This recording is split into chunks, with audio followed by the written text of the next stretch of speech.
Miguel Nicolelis. Thank you. Well, first of all, thank you very much. I'd like to thank the organizers of the Global Forum for inviting me again, because I had the pleasure and the privilege to be in Jeddah for the first edition. And during that first edition, I made a promise.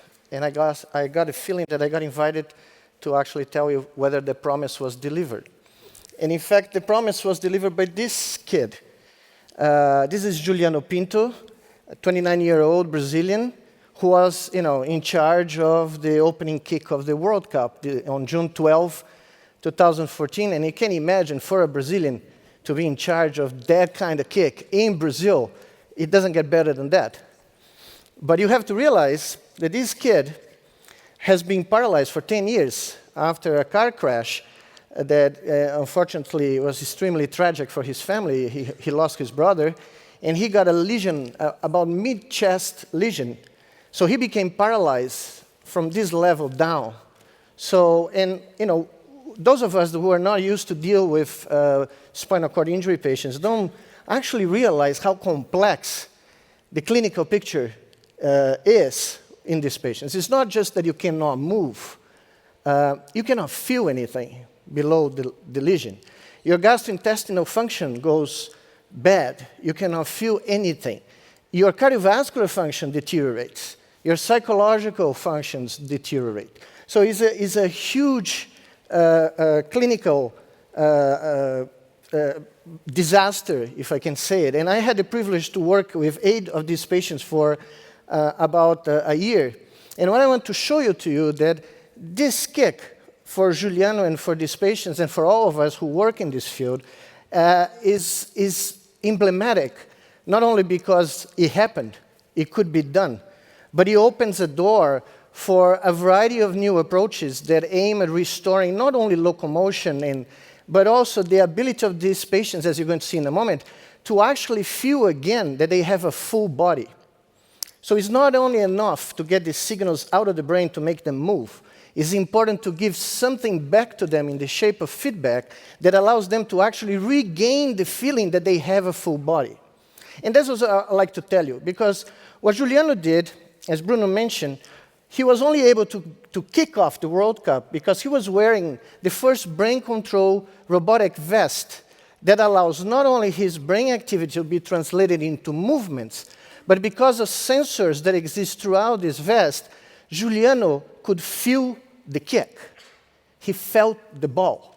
He felt the walking on the platform where we were, waiting to this kick. And that is a very big difference. It made a big difference for him. And for us that were involved in this project, it also was very, very important, a very important milestone, because for the last 16 years, we have been developing the idea that serves as the framework for the development of this robotic vest. And this is it. This is what John Chapin and I, in 1999, proposed. We call it a brain-machine interface. And we thought in the beginning that this was just going to be a new paradigm to probe brain circuits and study how the brain codes information. That was the reason we created this paradigm. And the idea was, if you could record large-scale brain activity, and right now we are recording about 2,000 neurons wirelessly in monkeys, in rats, and we are about to do that in humans. But if we could record these neurons in real time, get the electrical brainstorm in real time, could we actually extract the motor intention or the motor programs that are embedded in these electrical signals and transform them in digital commands that can be transmitted to an artificial device and make this device move under the command of their brain? If that was possible, could we actually close this loop and make this device deliver feedback, visual, tactile, auditory feedback to the subject so that the subject could actually establish a bidirectional interaction with this piece of machinery? That was basically the question that John and I had in the late 90s. And it turned out that it can be done. We did that first in rats. We moved to monkeys. But soon after, we realized that there is more into this than just probing the brain. So this is, right now, using this wireless interface, that we have. This is about 500 neurons being recorded simultaneously and allowing this animal, this rhesus monkey, to move that cursor in real time just by thinking and drinking all the juice he wants to drink, because every time he puts the little computer cursor inside that sphere, he gets a drop of Brazilian orange juice. And monkeys will do anything for you for that drop of Brazilian orange juice. So he's doing that in an enclosure that he lives now, and he can control several things just by thinking, using a brain-machine interface. In fact, he can drive around. This is the same monkey now on top of a wheelchair, driving to a pod where he gets grapes as a reward. The monkey never did that before. He's developing in real time an internal representation of this lab room and creating trajectories mentally that are broadcast to the electrical motors of this chair. You've seen this from the top of the room, now you're going to see it from the front. So the monkey is basically driving the wheelchair, and the only movement he has to make is to grab the grape and swallow it. Well, we look at the brain of these guys, and we saw that a representation, a spatial representation of trajectories were being developed in the motor cortex, and he was basically imagining this thing and getting there. Well, John and I, after seeing some of these experiments before we developed all this technology, suggested that, well, if we can do these things in animals, perhaps we could create or use a brain-machine interface to create what we call at that time a cortical neuro-prosthetic device, a device that would read the motor intention and bypass, let's say, a spinal cord injury and transmit these motor signals or this motor intention to move again to a robotic vest, a new body that patients that are paralyzed because of a spinal cord injury would wear so that they could actually move around again under the voluntary control of their own brains. And that's exactly 10 years later of our first rat demonstration that we went out to do.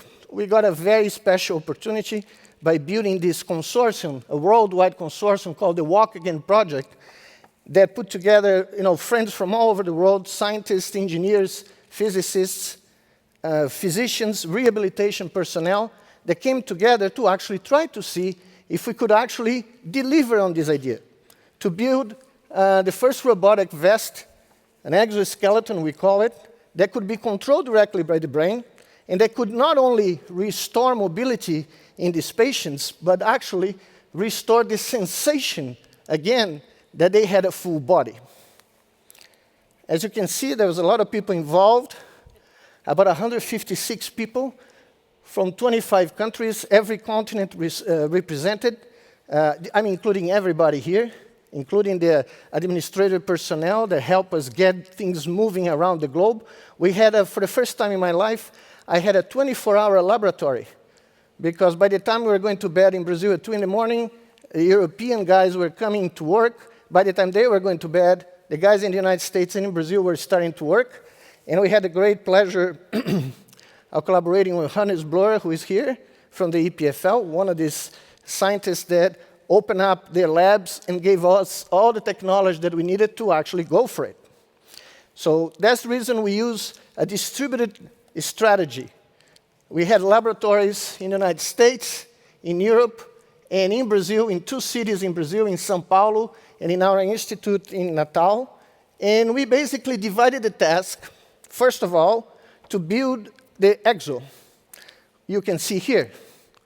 This is a 15 degree of freedom brain control exoskeleton that uses a variety of new technologies and a lot of new innovations, including a string of sensors distributed all over the legs so that we can actually provide feedback for the patients that are trying to work out with the system.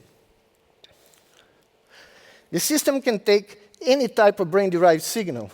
We developed it in a modular way so we can feed the exo with signals that come from intracortical recordings, ECOG, or EMGs, or as we did for this demo, a mix of this, EEG, non-invasive recordings, and electromyography signals. But as I said, thanks to the ingenuity of one of my best friends, Gordon Schenk, who is here from the Technical University of Munich, we're able to cover key locations of this exo with a series of sensors that I call artificial skin. These are flexible printed circuit boards that have pressure, temperature, and proximity sensors that can be embedded in this plastic material that is 3D printed so that you can basically attach this artificial skin to key surfaces, key locations of the exo, for instance, in the plantar surface of the feet, so that when the patient steps on the ground, there is a pressure signal that is generated, a pressure wave. I can show you how it works, like here. This is a shoe that has the artificial skin on the surface. You can see as the shoe is touching the table, a pressure wave is generated, and these signals are basically transmitted to a vest that Hannes Blohr and his students created here at the EPFL. Well, I like to call it smart vest because it has micro vibrating elements on the sleeves that basically allow the pressure signals that are generated when the patient is walking on the ground to be delivered to the forearm skin of the patient. So we use the part of the body of the patient that can still sense to transmit information for a part of the body that the patient doesn't even know exists anymore. And by doing that, and by finding the correct combination of the spatial temporal mechanical wave that we deliver to the skin, we are able to elicit in every single one of the 8 patients an illusion that we call phantom limb. Every one of them felt that they had legs again. Each one had a different sensation, but we were able to find the correct parameters for each one of them so that they could actually feel that they were touching the ground and moving their legs. Well, to allow them to actually do the walking, these are 8 patients, 7 of them with a complete spinal cord lesion and 1 with an incomplete lesion. All of them were able to finally walk using the robotic vest under the control of their brain activity. What we discovered is that we had to divide the training in 5 different phases. It took about 1,100 hours of training to get these patients to do what you're going to see.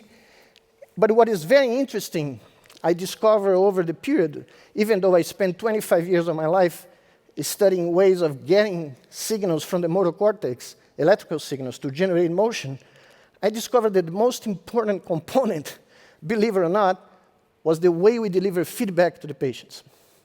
This changed the whole game. Because the moment they felt again that they had a body, that they had lower limbs again, they were able to actually mentally generate all sorts of signals that we could pick it up. So they went first to just EEG training, because each one of the patients had an avatar. I'm going to show you in a second. So the first phase of training was to actually use the brain to control movements of a virtual body. Once they got that right, we put them on a training in a virtual reality room in an artificial stadium where they could actually feel the grass, that they're walking on grass through this feedback signal. Finally, we put them in actually, I think it's a Swiss company that makes Locomat, a walker, a robotic walker to get used to the fact that you're going to be encased in a machine. And the final stage was to actually walk on the exoskeleton. So this is the virtual training.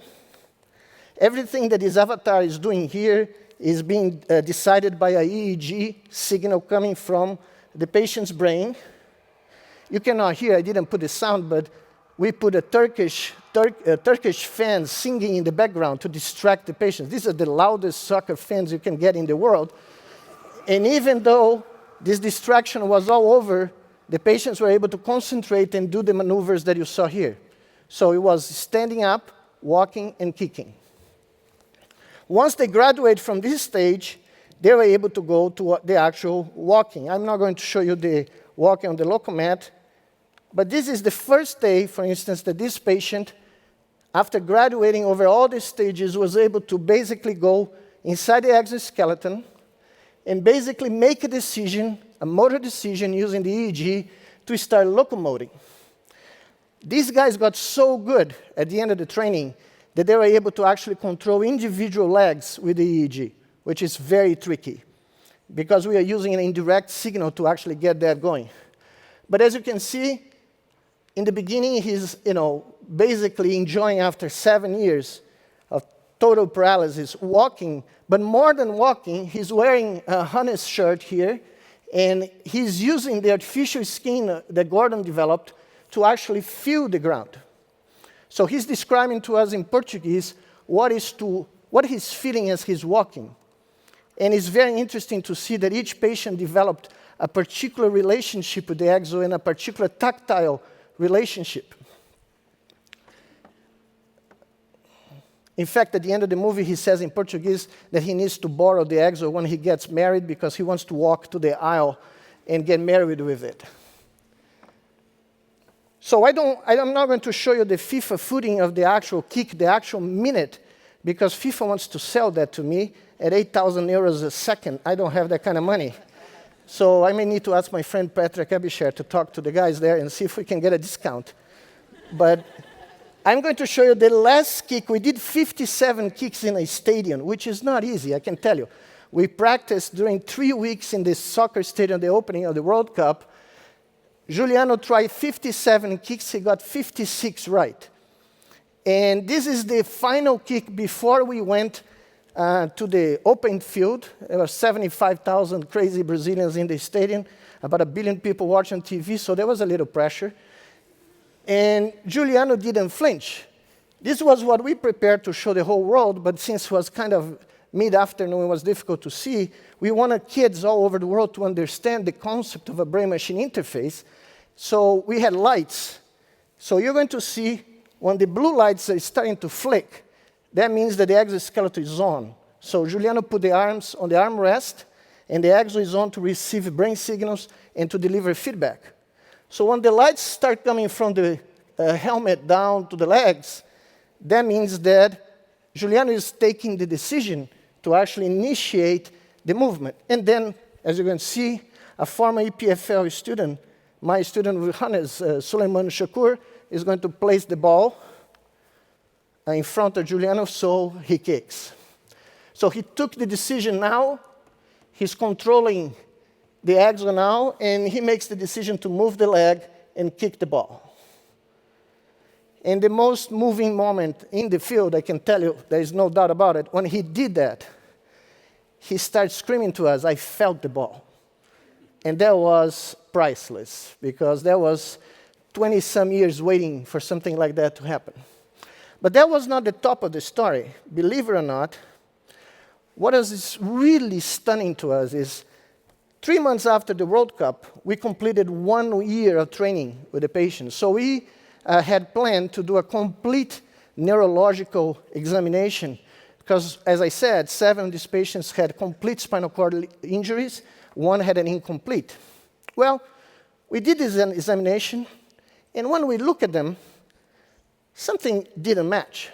First of all patients had an improvement in the tactile sensation that they could perceive below the level of the lesion.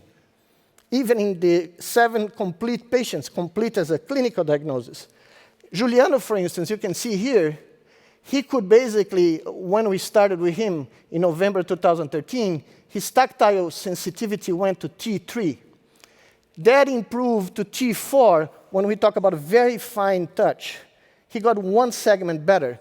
But if you take crude touch as a measurement of perception, he got 7 segments better. So now he could feel that we are touching him up to T11. This happened in every single patient. These are the 2 most dramatic cases. This is another patient, a female, complete lesion, 12 years of spinal cord lesion. And as you can see, she started at T11. By the time we finished, she was at S3, S4. So they move their category from Asia A to Asia C from the tactile perception point of view. But much more than that, what shocked us to the bone is that every one of these patients, again, 7 complete spinal cord lesion patients, improved their motor skills below the level of the lesion. Most of them got groups of muscles that now they could control voluntarily. But in the case of one of these patients, the same one that, as you saw, went to improved the tactile perception to S4. After 12 years, totally paralyzed, she now can move her legs under voluntary control. If I tell her move her right or left leg as you're walking, under voluntary control, she can actually do that. This was the extreme. This was the most extreme neurological recovery that we had. Other patients can move, contract groups of muscles in the leg. They can flex the knee. They can flex one hip. But this is after a year of training. And the hypothesis we are raising is that, which changes the whole ballgame of brain-machine interfaces, if we are correct, we started developing this technique to probe the brain. In a few years, we realized that it could be a new rehabilitation tool to restore mobility. It may well be that now we are crossing another threshold, that the chronic use of a brain-machine interface may improve or restore neurological function. And that would be a big deal, as you can imagine. Well, this is just to show you the final very interesting result that Suleiman Shakur has obtained analyzing psychophysically these patients. I have two major results. I cannot show you all because it would take too long. It would be almost like a French talk, and I cannot do that. So basically what we realize is that if we randomize the speed of the exo in sessions that take, let's say, 12 steps, and at the end of the session, we ask the patient in a scale that goes from 1 to 5, how did you feel? Did you feel 1, meaning, well, there is a machine carrying me. It's like a wheelchair just carrying me in space. Or 5, I feel like I'm walking again. I'm walking like my legs are walking. I don't feel the machine. So what we realize is that for all 7 patients, this is true, there is a linear relationship between the speed of the exo and the perception that there is no machine there. So the faster the exo could walk under the voluntary control and delivering feedback to the patient, the more it felt like there was no exo. The more realistic this phantom sensation was that they had reacquired the ability to walk by themselves. Interesting enough, this is also correlated with the EEG recordings showing that as they progress from early training to late training, we can see more of a modulation of their brain activity when they imagine walking. In the beginning of the training, the concept of walking is not even in the head of the patients. You cannot see the EEG modulating when they imagine that they want to walk. But a year later, they actually have reacquired, in our terms, a representation of their own legs. It's almost like through cortical plasticity, we're able to reinsert an image of their lower part of their bodies back into the brain. And that, for me, suggests that for us to develop prosthetic devices that will induce patients to have a sense of agency, we need to do this. We need to enrich the feedback so that this exoskeleton, by all purposes and means, is assimilated by the brain of the patient as being part of their own body. I'd like just to say that recovering spinal cord injury is not the only thing that neuroprosthetics and brain-machine interfaces will be able to do. I don't have time to go to many examples, but I have just to leave one because since we heard Dr. Ben-Hamid, one of my heroes in medicine, speaking about Parkinson's disease, I just wanted to show you something that is coming and is going to be with us very soon. This is a paper that Romulo Fuentes in my lab published about 5 years ago, showing that when we recorded the brain of transgenic mice that had Parkinson's disease, he found that in multiple structures of the motor system of these animals basically show seizure-like activity. So when he showed that to me, I said, well, Romulo, if this looks like a seizure, quacks like a seizure, let's treat it like a seizure. Let's put a probe in the spinal cord, and let's stimulate the dorsal funiculus of the spinal cord with a high-frequency pulse and see if we can disrupt this seizure. And it turns out that if you do that, yes, the seizure goes away, and to our surprise, that alleviates the Parkinsonian symptoms of these mice. So you have here a mice a mouse producing one of my best friends' lab at Duke, Mark Rome, who is depleted of dopamine about 80%, so he's shaking and paralyzed in the corner of the cage. He wants to come here because there's sweet water that he wants to drink, but he can't. Well, when this clock hits 5:50, in about 6 seconds, you're going to see something interesting. We just started stimulating the spinal cord of the rat, or the mouse, and boom, something changes. And the animal now can move, walk, and go drink water. When you disrupt a pathological seizure in the brain by stimulating the spinal cord, a place that nobody associated with Parkinson's disease, of course, in the world, you are able to get this guy to behave normally. Well, some of my friends told me, oh, this is just a mouse. Yep, we went to Natal in Brazil, and Romulo and his student actually reproduced this phenomenon in monkeys in a Brazilian marmoset. This is an animal depleted of dopamine using 6-hydroxydopamine. He's paralyzed. He cannot behave like a Brazilian marmoset. But now the light is on. He's getting the same 130 hertz pulse delivered to the spinal cord, and now he's Brazilian. He's able to climb this place and gets a piece of mango that is on top of that plexiglass cage because he's able to do anything that a marmoset does. Well, some of my friends said, well, but this is just a Brazilian monkey. A couple years ago, the first cases start to pop in the literature. There are now 52 patients in the world that have used this technique, and it seems to work. This is a French patient in Paris who one day woke up. He had chronic pain. I'll have to start because the movie got a little clamped here. But he called his physician in Paris and saying that he couldn't get out of bed. He was shaking all over, and he had a stimulator in the spinal cord for chronic pain, and it turned out that that stimulator went bad. The battery was dead.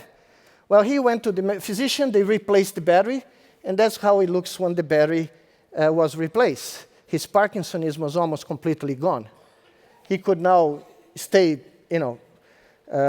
put, he could walk, he could stand, he could locomote, he could do the things that he couldn't do before. This thing has evolved so quickly, much more quickly than the brain-machine interface for locomotion. A group in Kyoto and another in Tokyo just reported, the group in Tokyo reported that they can use transcranial stimulation of the spinal cord, a non-invasive way to get the same effect. They're even suggesting of having a little chair where the patient would sit and get an hour of transmagnetic stimulation of the spinal cord a day to reproduce the effects that they are seeing.